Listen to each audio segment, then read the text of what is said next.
G'day guys, Mac with the Outer Circle, and today I want to talk about theming and building a Force of the Horus Heresy. Now, I put a poll up the other day, well not a poll, just a post talking about, hey, what do people want to see me create? Because I'm going to buy the box set, I need the rules out of it, primarily, but I'm going to have the miniatures left over, and I want to do something with those. I want to do what several of the influencers couldn't, which is actually build and paint a viable Heresy Force out of it. And with that goal in mind, I said, what, Legion should I pick? And we had hundreds of responses. I think between Facebook and YouTube, somewhere around the 800 responses people wrote to that.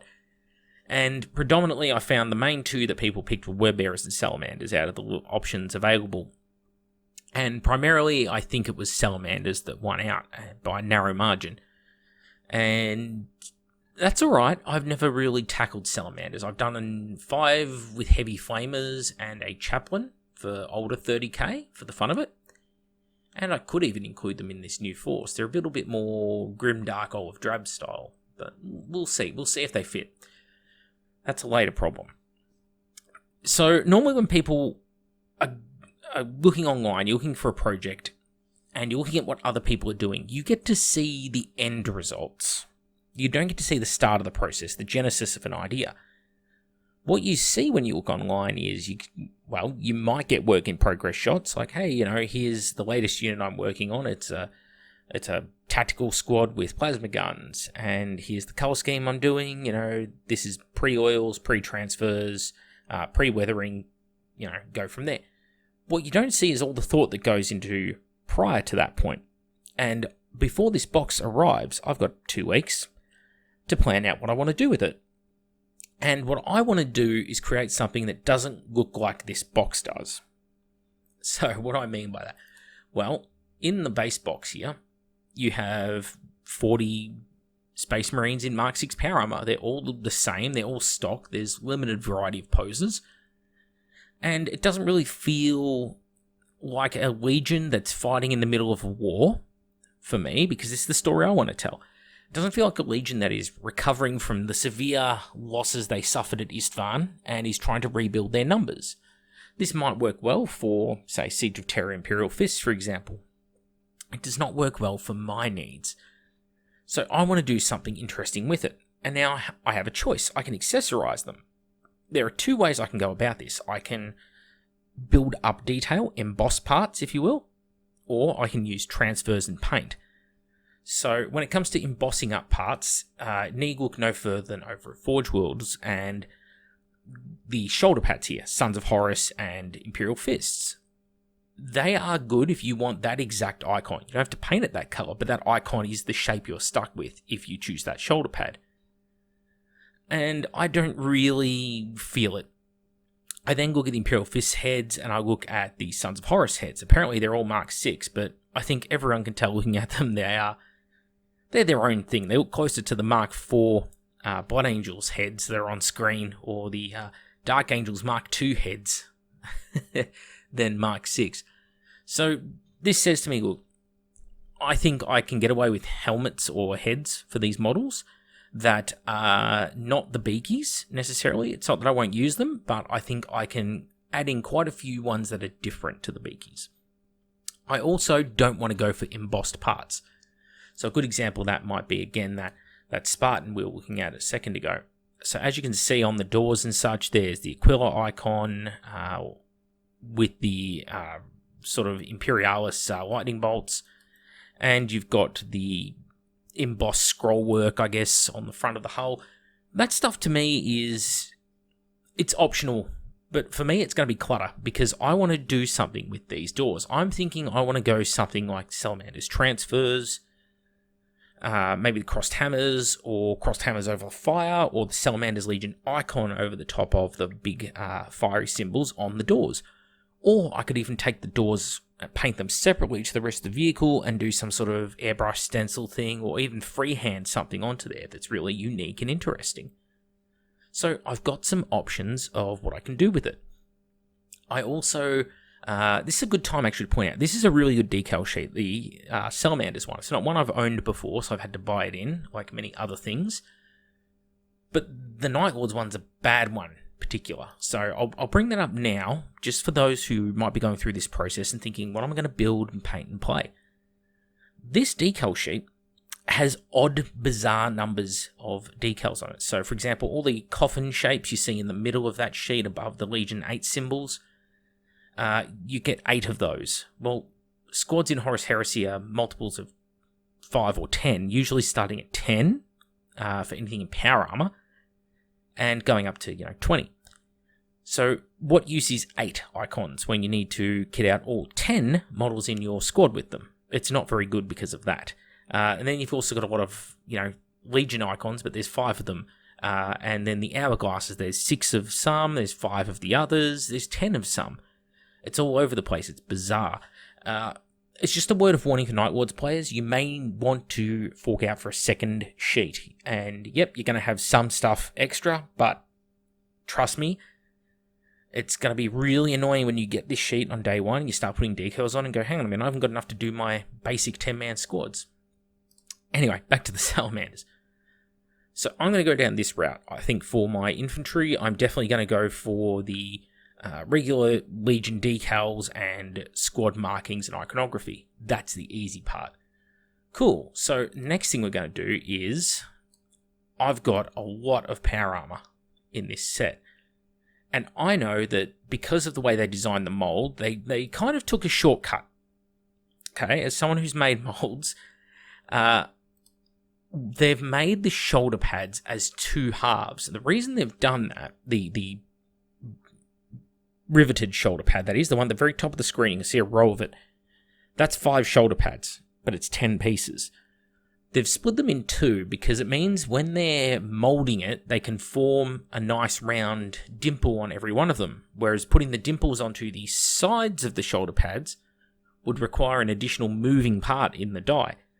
Complicates the mold process, adds a few $1,000s in cost to the mold, in actual truth. So rather than go down that route, they've cut the corner and said, look, people can just glue it in the middle and good luck hiding the seam. Well, I don't like that. I don't want to use those shoulder pads for that reason, among others. But there's actually a shoulder pad I do prefer, and it's these shoulder pads. I have them in my Raven Guard force, the Mordaven and the Dark Furies have them.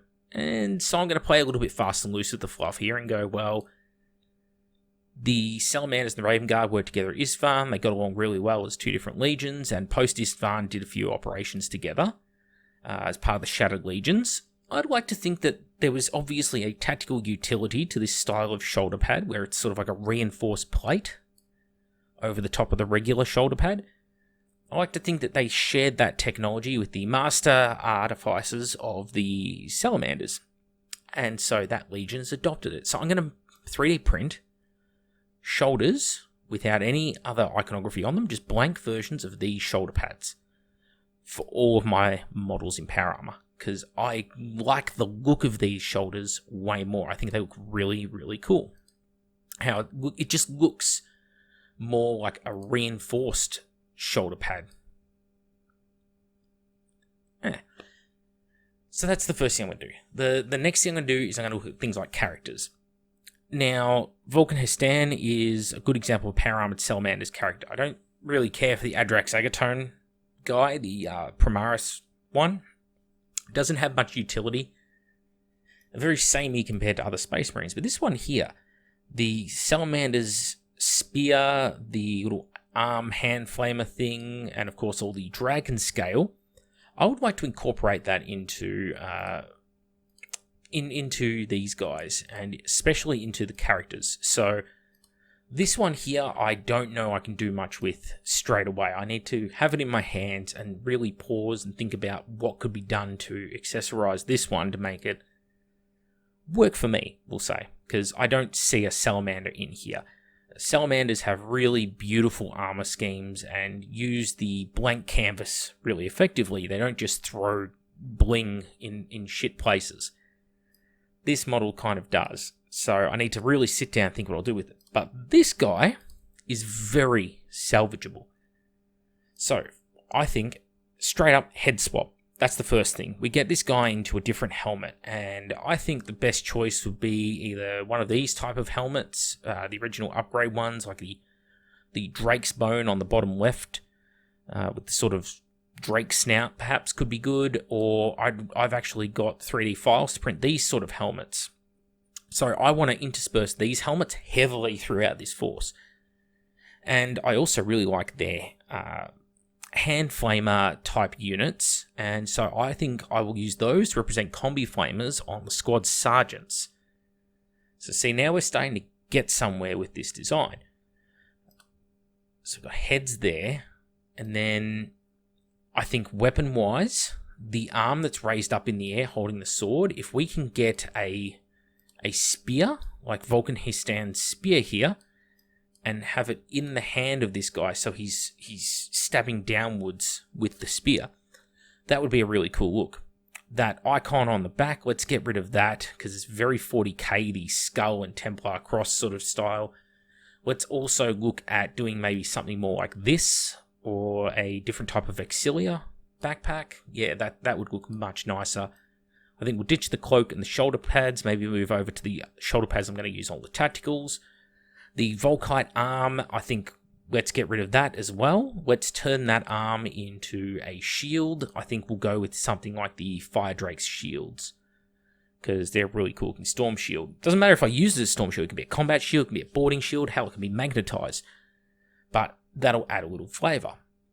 So I think that is this guy sorted, and he will look great with those few minimal changes. I wouldn't mind taking that loincloth of his and turning it into a Drake skin. Let's see, like on the Terminators, on the Fire Drakes. So the way they've got the loincloth and it's all covered in the scales, yeah, I think that, the scales, that would be a really, really good look on that particular character instead of that little loincloth. And we might ditch the cloak, or we might turn it into something like a Vulcan Histan's scale skin cloak, but we'll see. I'm not sold on that yet, but I think that will be the primary character for the box. This one I'm willing to leave aside. For the Dreadnought, there's actually some great artwork out there. So this is the Forge World Dreadnought in drawn form out of the Black Books, and I think we can take some of these elements and bring them across. We'll do something similar with the knee pads. We might sculpt on some more scales. The fire-breathing dragon on the chest. Maybe some decals. I wouldn't mind adding in some rivets. Like the Death Guard Contemptor has from Forge World. Add in some rivets to represent like that reinforced armoring that's happening. Yeah, anything like that could be really good to try out on this. So I think that's the approach I'll head at with the Dreadnought. Now for the Terminators, I have a great idea in mind, and that is I want to do because I've got files for it, I'll do some more printing. So I'm going to go for shoulder pads that are pretty much the same as these in style. It's a really simple way to more homogenize the force, because I can take these style of Terminators, these cataphracti, these bog standard stock cataphracti, and make them into the more heavily armored salamander style by, simply adding on those shoulder pads that are very uniquely salamanders. So that's the approach I'll go with them. And I might also tackle, some lizard skin here and there as well, instead of just leather straps everywhere. Where I utilize it will be yet to be determined, but I think that'll be good green stuff work. So for the power armored squads, we're going to ditch these supplied shoulder pads completely and replace them with those, as I said, Raven Guard style shoulder pads onto these models. That will be a much better look. We'll also go for the Pyroclast style helmets with the bit of scale dragon cloak hanging over the scalloped scale helmet, because it's kind of timeless, this helmet, because all you can see really is the eyes, and I think it will work quite well on the beaky bodies because of that. And yeah, I think again, we'll sculpt in some loincloths, add some scales onto them, and go from there. I don't know that I want to load up on things like the scrolls and such. Salamander's a lot more pragmatic than that in their layout. So again, if we look at images of the Salamander's Legion out of the Horus Heresy Black Books, you can see a lot of lizard skin loincloths, some scaled completely shoulder pads. But otherwise, the armor is quite plain until you get to guys on the left who is, that is a Centurion, that is a unit leader versus regular power armored guys. The regular power armored guys, you can see, quite plain. If we look at their paint schemes, this is one of the more interesting ones, who has the burning coals sort of across the chest in the design. But otherwise, the armor is almost, apart from the right kneecap, completely just matte green. This one here, though, again, that is a Salamander's Legion champion, or, well, actually just a Centurion. But you can see the armor is much more impressive with the scripting going around the vambrace on the left arm, the large draped skin over the left side, the extended bits of armor forming a sort of tabard or protecting the crutch coming off the chest plate. All of that is interesting visually. And then, of course, in the Terminators, you've got the Drake skin on one side. You've got a lot of teeth. I'm noticing a lot of teeth appearing. Kind of like Space Wolves. They've got teeth on chains, obviously, in this case, lizard teeth. And you have a Pyroclast here on the right who has that lizard skin draped off the helmet. And then just a little piece of lizard skin just hanging sort of at his hip. And he's got different icons or identifiers on his vambraces, different runic symbols. So that could be something I transfer across. Now, the flaming stuff on him, around the shins, the thigh, and the codpiece, they're all basically exclusive to the pirate class. So they're not details I feel I need to put onto the stock line troops in this scheme.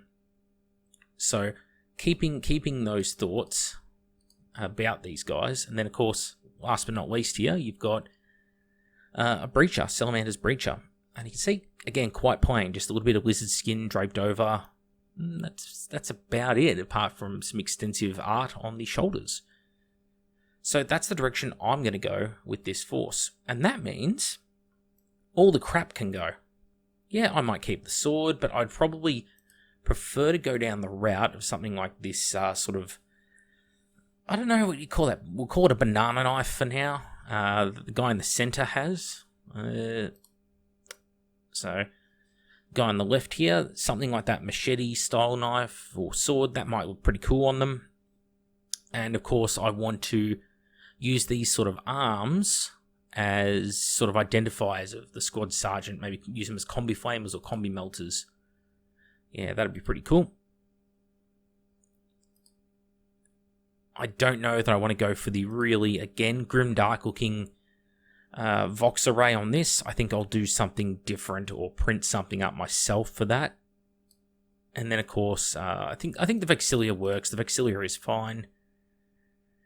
Sort of standard across all legions, and I can put a legion icon or a squad number in there. I was going to say name, squad number. Probably work better up in the top there. And then that leaves the Spartan.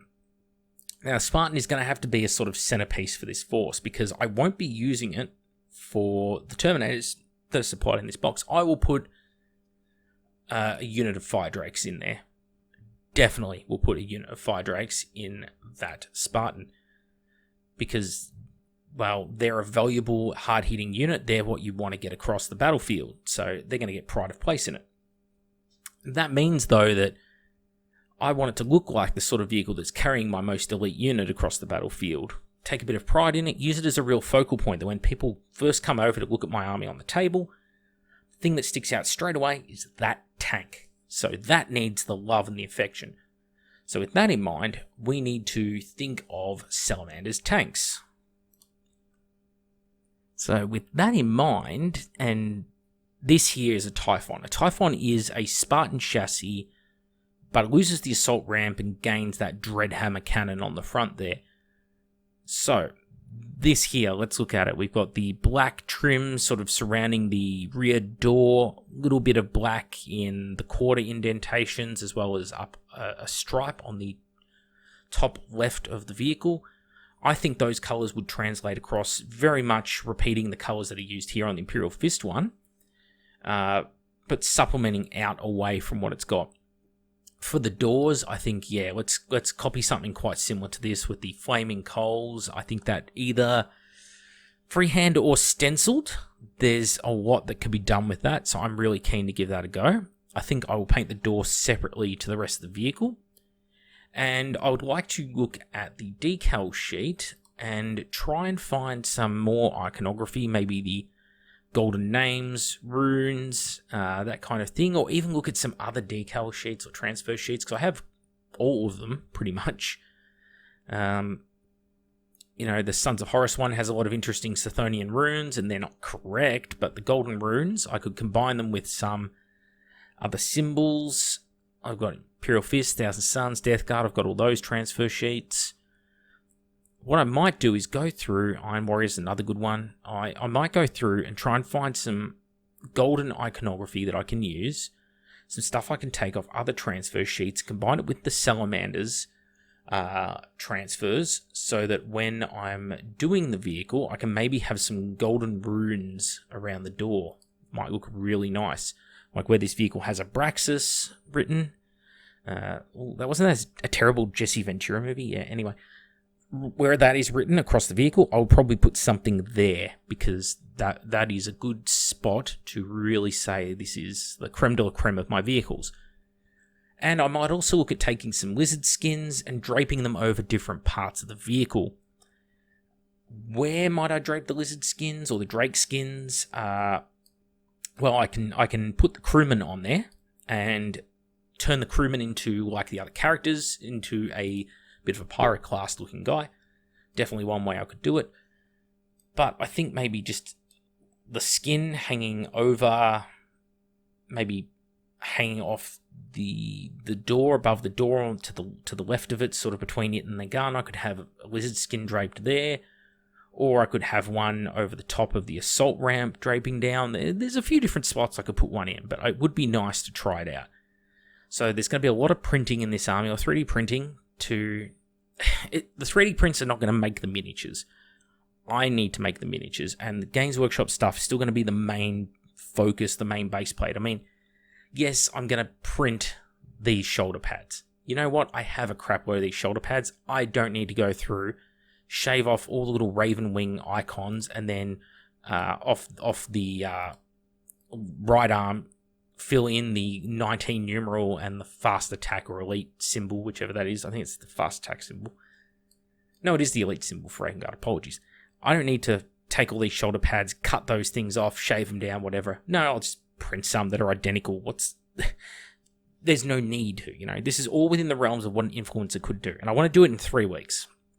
So about 5 weeks from when I post this video up, will be a case of, all right, the parts have arrived, let's get this underway, let's make this, because that's the sort of time constraint that the influencers were under. And I figured, hey, they're going to get invited to these events and get free stuff and put it out there.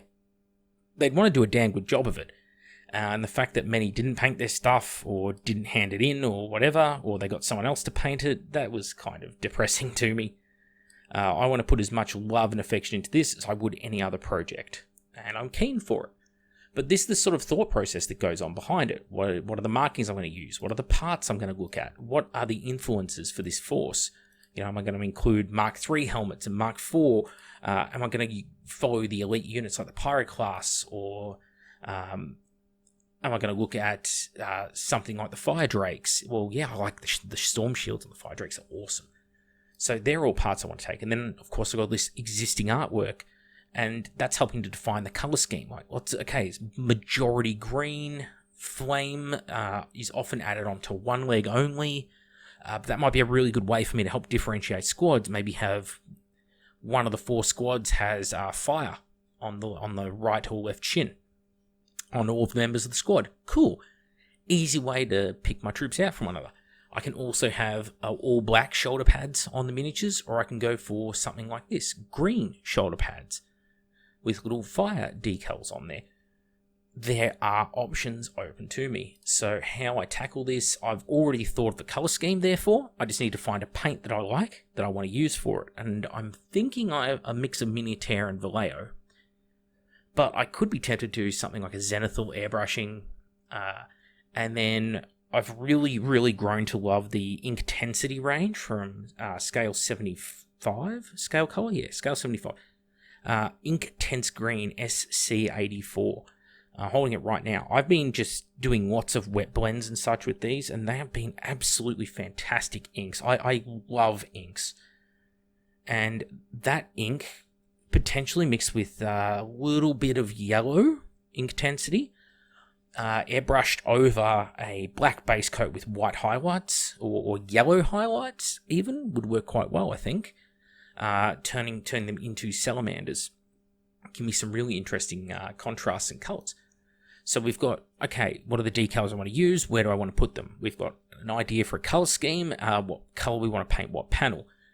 We know what conversion parts we want to use. We know what shoulder pads we want to use. We know what kind of helmets we want to use. We know what kind of spare parts are available. We know what we want to turn or convert the character into to make it less this, and more this, or more this.